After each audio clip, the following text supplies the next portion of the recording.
Hence, miracle will happen in Jesus' name. Amen. It's a beautiful day. I was driving today, I saw the weather was pretty warm. I said, okay, it's summer.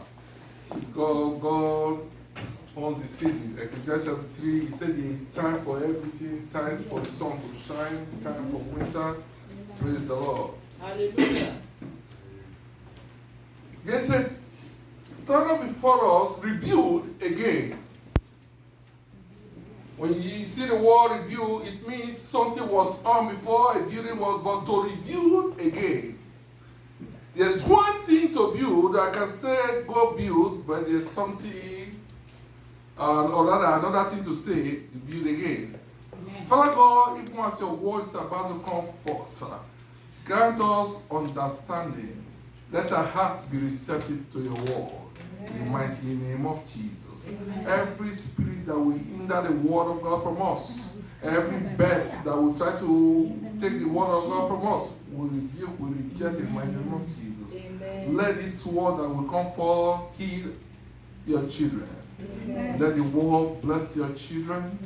And above all, let it come with testimony. Amen. In Jesus' name we pray. Amen. Rebuild again. Hallelujah. It means when someone says rebuild again, perhaps something, or rather, I would say you already built before. Perhaps that structure, that building was not fine, and the instruction is come, it said rebuild again. Maybe you own a contractor is working your site.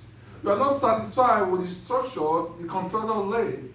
All you have to say, because the money is there, let the contractor know, you have to rebuild again. Praise the Lord. Hallelujah. That is the title of today's message. Rebuild again. There's a text before us, Ezra 5 verse 2, the book of Ezra. We hardly go to that chapter, but it's a very powerful chapter. It's part of the Bible among the 6 chapters. Ezra 5 verse 2. EZRA. Ezra 5 verse 2.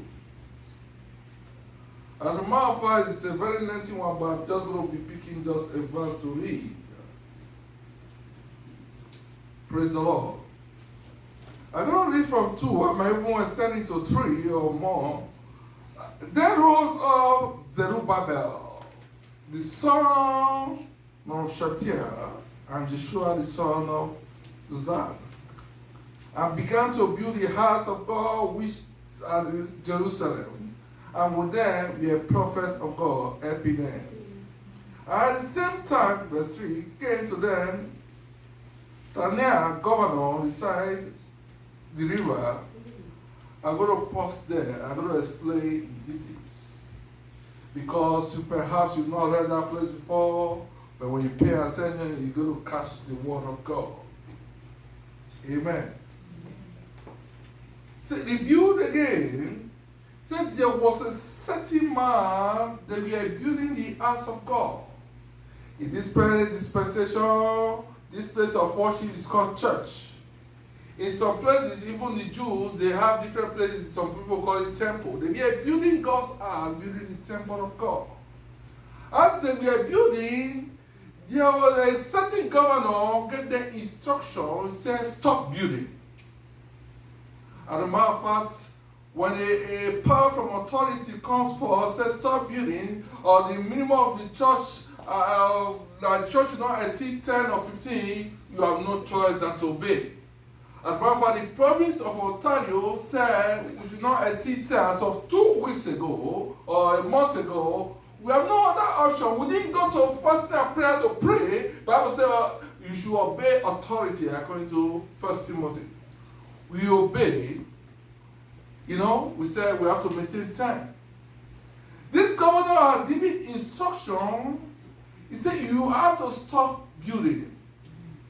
Therefore, as a matter of fact, this man can actually contest it, can take them to court, the governor or the state governor to court, say, I have the CFO, certificate of occupancy. But he didn't do that. He decided to stop. This Bible says it is good to obey. So obedience is better than sacrifice. You obey, they stop. For the fact is the work of God, because sometimes there are some certain things you cannot fight for God. When someone tries to stop the work of God, all you have to do sometimes is to back up. That's why when the Peter took the knife to cut one of the soldiers that came to arrest Jesus, Jesus picked the ear of the soldier and put it back. He said, do not fight for me. There are times when God is about to fight his own battle. All you have to say is to stay clear. Exodus 14:14. He said, all your peace I will fight for you. It doesn't matter what happened. But when God is involved, all you got to do is to step back and watch. Sometimes you can be an spectator. By the grace of God, I was privileged to watch wrestling. I love watching wrestling sometimes, I went to that time. I actually bought a ticket. I went to Toronto to watch it. But I was not fighting, but I was just watching. To enjoy my time. It was one day. But this person stopped building the house of God. He had no other choice than to stop because there was an instruction from the government. That's why whatever the government says, we don't, pastors in Ontario don't come together, let's fight the government, let's take them to God. We don't do things like that. We obey, we know at the right time, God will show himself. Amen. This man, Zerubbabel, he left, before he left up there, they stopped the building. For the fact is the work of God. There was a particular time the church door was closed, but we still worship. Last Friday, we worship without coming to the church building. Sometimes Christianity is not centered on church building, it's about your relationship with the Lord. In other words, without the church building, Christianity can still go on, God can still do mighty things. All you gotta do is to be connected to the Lord, is to be connected like Wi-Fi. But as I'm talking to you right now, my iPad, there's no Wi-Fi, but the moment I step into my door, it connects because there's Wi-Fi. And before you know it, I begin to go into Google, begin to navigate. That's why our God is connected to man, man is connected to God, not to building. The Bible says Zerubbabel stopped. Not too long walking. And they ran into Ezra. Many fled for their dear life. They just left because there was so much war they couldn't stand it. People ran away. They left their children behind. Some people, they ran for their dear life. They came back. I think Bob Marley says, who fight and run away will come back. And fight another day. Amen. Amen. The Bible says these people, they ran away. But a time came, when peace came, the Bible says God instructed a particular prophet.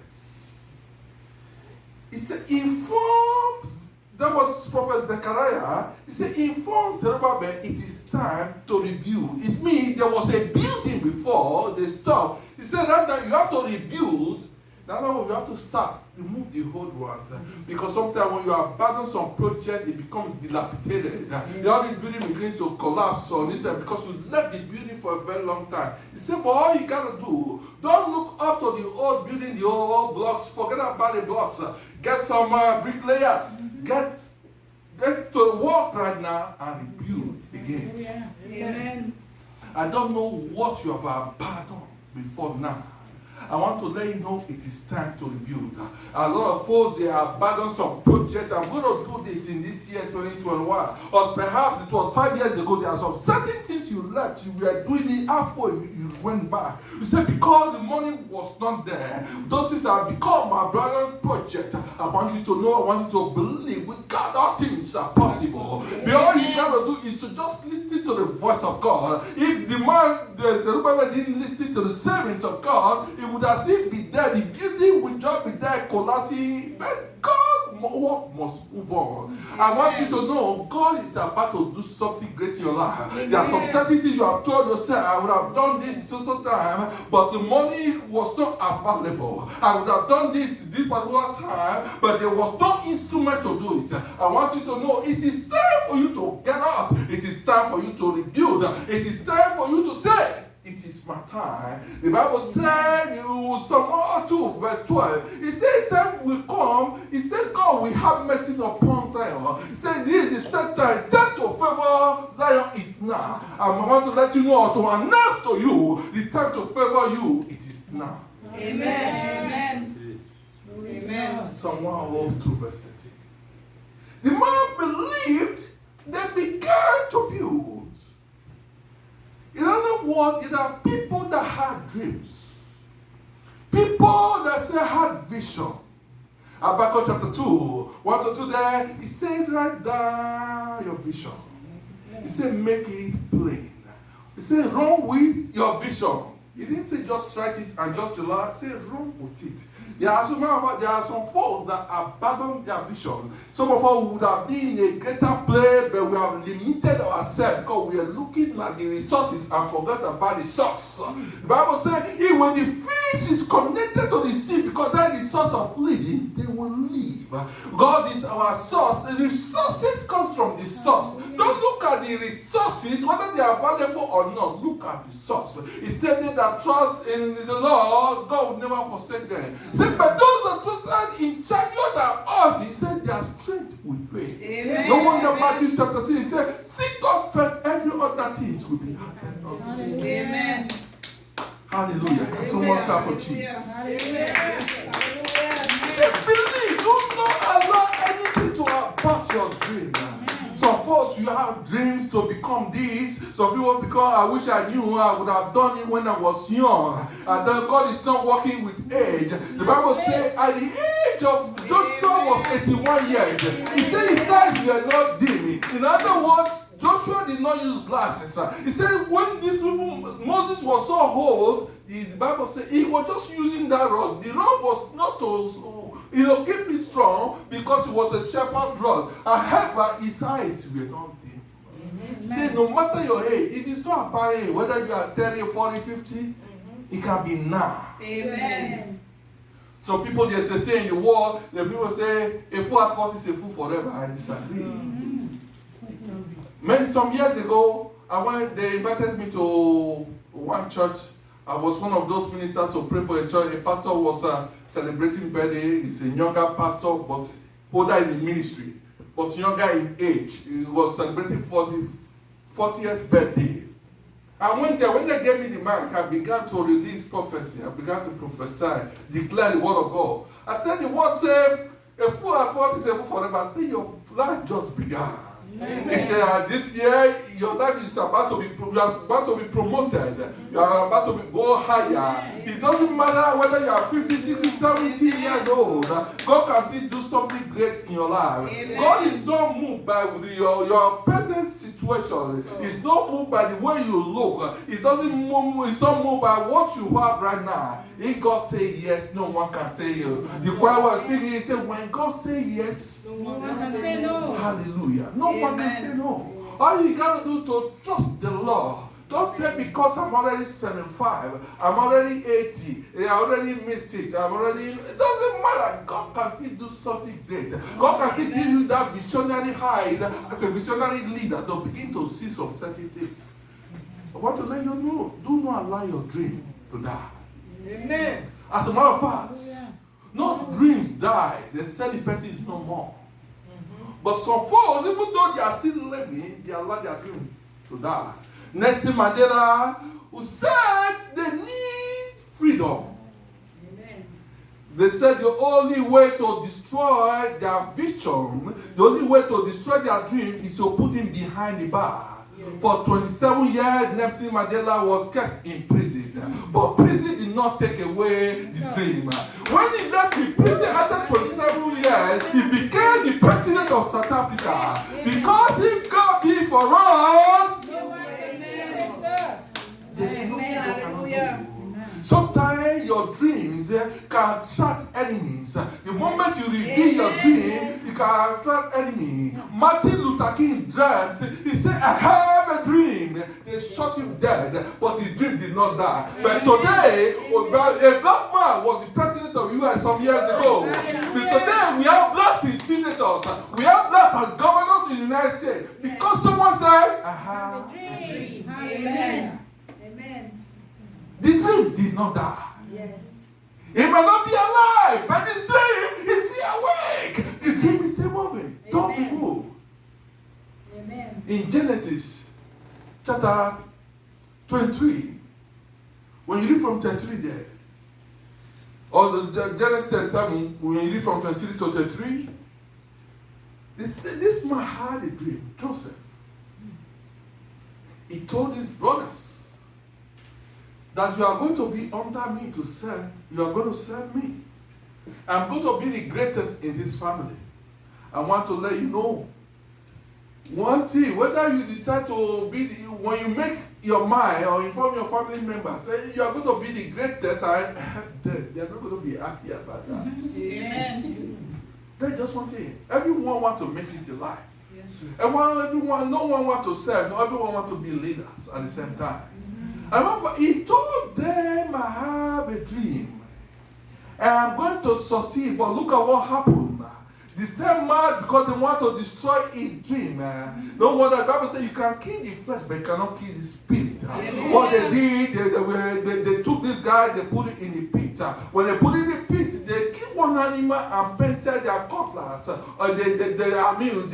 rope. The father gave him the coat of many colors. It was designers of that time. They called that clothes or suit Vikings of Versace. At that time, it was so powerful. But what they did, the moment they robbed it, they took it, they said, the lion have devoured him. But they had a second thought. Instead of this guy wasting in the pit, why not make some money? They brought him out from the pit. They sold him to slave traders. Amen. From slave trader, he was still talking about his dream. Yes. He was put in prison. Remember, pit to prison. From prison, even though the butler forgot about him, he was eventually remembered.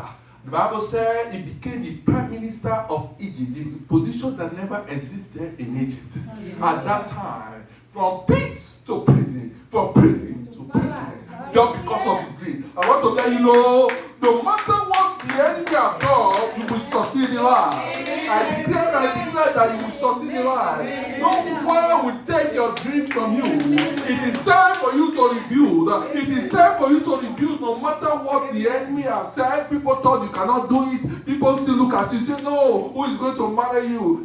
People will come to marry you if you are still single. No matter people say, who is going to give you this money? No, the money will come. It doesn't matter your job. No, people will say, why are you doing things are still rough for you? How come? Things are not working well for you. You still come to church, still go to the voice of heaven. How come your life is at the That same people, they will come and ask you. Amen. They say, no, that church, God is working in that church. Amen. That's going to be your testimony in Jesus' name.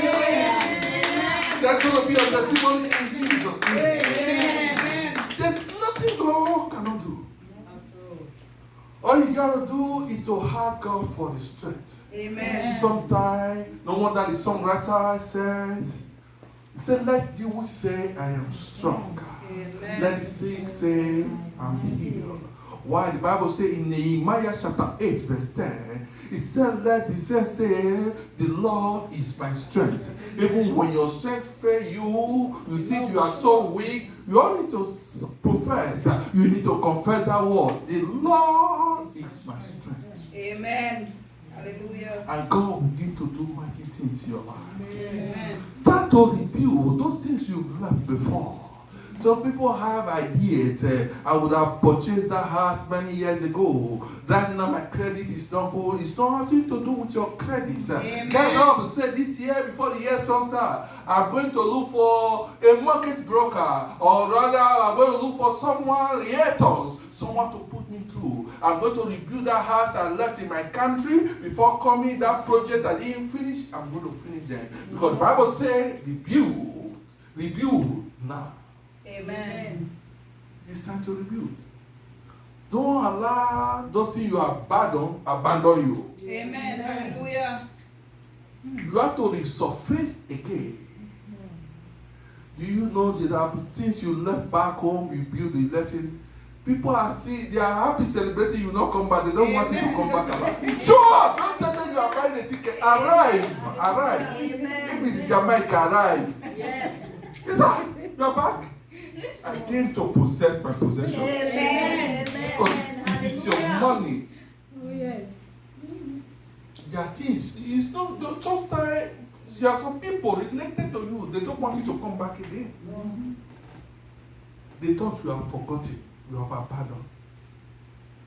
After all, you live in Canada. You've been there for many years. What are you doing back home? One day, get a ticket and show up and begin to rebuild. Amen. Praise the Lord. Hallelujah. Begin to rebuild Amen. in Jesus' name. Amen. Go stand on your feet. I just want to pray for you. Whatsoever that is holding you, hindering you, depriving you from rebuilding, today, those spirit, those power are crushed down in Jesus' name. Amen. I pray, everlasting King of Kings, do something great in your life. Father God, do something great in the life of your people, the life of your daughter, the life of your son. Father God, they had dreams many years ago. They are going to become this, I'm going to go back to school, I'm going to acquire this, I'm going to build. Father God, let your grace and strength be available to your children. So that they will get up and rebuild. Those people that have been looking at them say, you'll be serving God for many years. How come your life is still like this? Let there be a turnaround. The same people that have spoken against them, the same people will be those that will announce them. The same people will be those that will promote them. The same people will be those that will celebrate them. Amen. Those that have laughed at you will come back to laugh with you. Amen. In the mighty name of Jesus. Amen. But do something great. Whatsoever that laugh at anyone due to infirmity, sickness, or disease, Father God, turn things around. Romans 8, verse 28 says, all things work together for good. Turn that way. Do something great in your life. In Jesus' name we pray. Amen. God bless you. Put your hands together for Jesus. Put your hands together for Jesus. Hallelujah, hallelujah, hallelujah. God bless you, Pastor. Be blessed by that wonderful message.